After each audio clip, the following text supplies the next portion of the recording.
Get full episodes of The Damage Report as a podcast on iTunes and Android, and you can watch the live show every weekday on YouTube TV.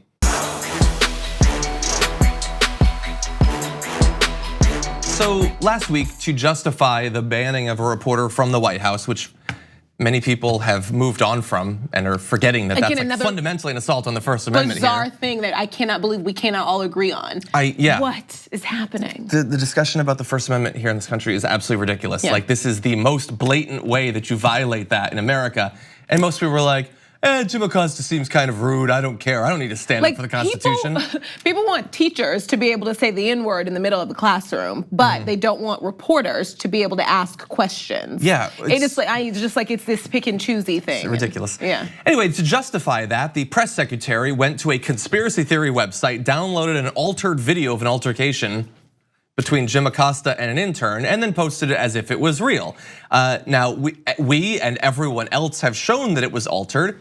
People can see that, but in 2018, moving into 2019, we don't accept reality in this country. Right. So Kellyanne Conway is going to both admit that the video was doctored and refuse to admit that the video was doctored at the exact same time, as you'll see. The video was altered, and there are experts who have looked at it to make it speed it up to make it look. Pardon? Oh, well, that's not altered. That's sped up. They do it all the time in sports to see if there's actually a first down or a touchdown.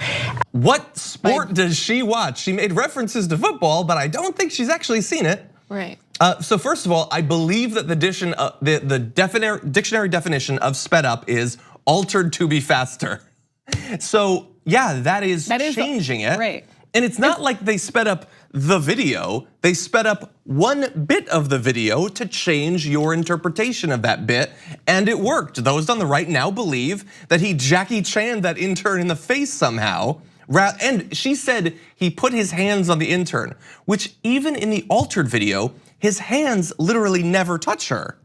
And she says later on, he needs to apologize to that intern. Now, while he didn't karate chop her, he does apologize in the video. He says, "Oh, sorry, miss," or something to that effect. Also, this right here, listen, even if he were in the wrong, because they're saying, it was so disrespectful, there were other people who deserved a question.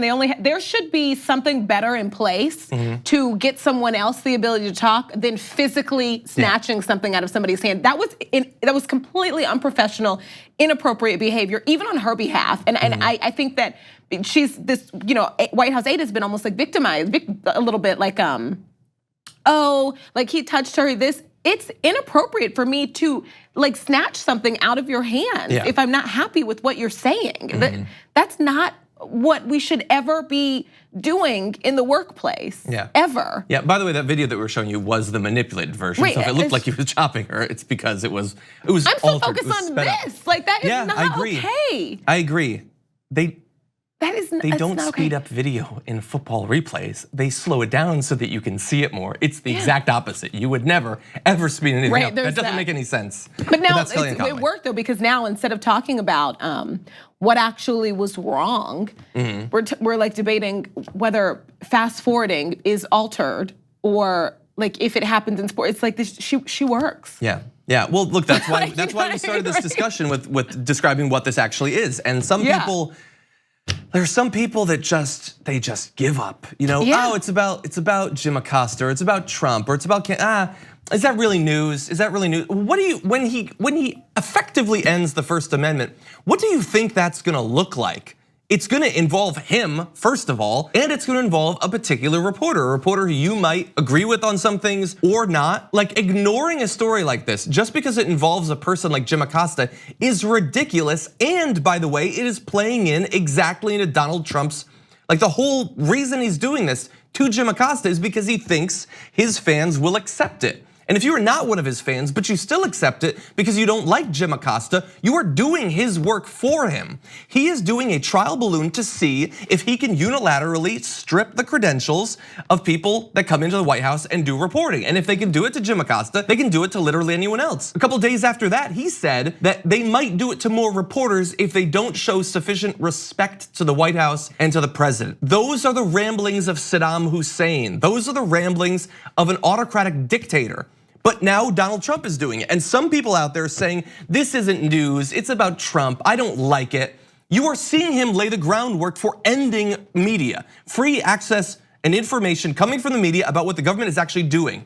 And some people have just opted out because it's about Trump and there's too much news about Trump. They just give up the First Amendment, which I consider one of the important ones, honestly. Yeah. Because it's about Acosta.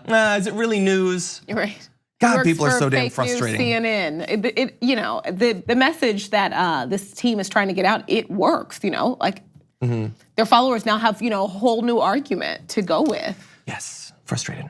I just don't want to see a place where you have a question that the president doesn't like, and not only do you have him saying, sit down, you're stupid, you're racist, you're a loser, but you also have someone else snatching microphones. That is just not that. Nobody deserves to have to work in that environment. Yeah, and in terms of the environment in this country, we have 30 to 40% of the country is like, we want effectively a fascist state. We don't care. We'll vote for those people. And then you have another chunk of people, much smaller, who are like, we don't want it technically, but we will do absolutely nothing to stop it. We won't even speak out to stop it. We will just allow it to happen and we will lay down as it occurs. And in fact, we will criticize the people who are actually trying to stop that from happening. So that is America in 2018. You can probably find historical examples of that happening in other countries and other times. It didn't end well for them. Thank you very much for watching this clip from The Damage Report. If you liked it, don't forget to subscribe to this channel and ring the bell on YouTube to get notifications of our new videos.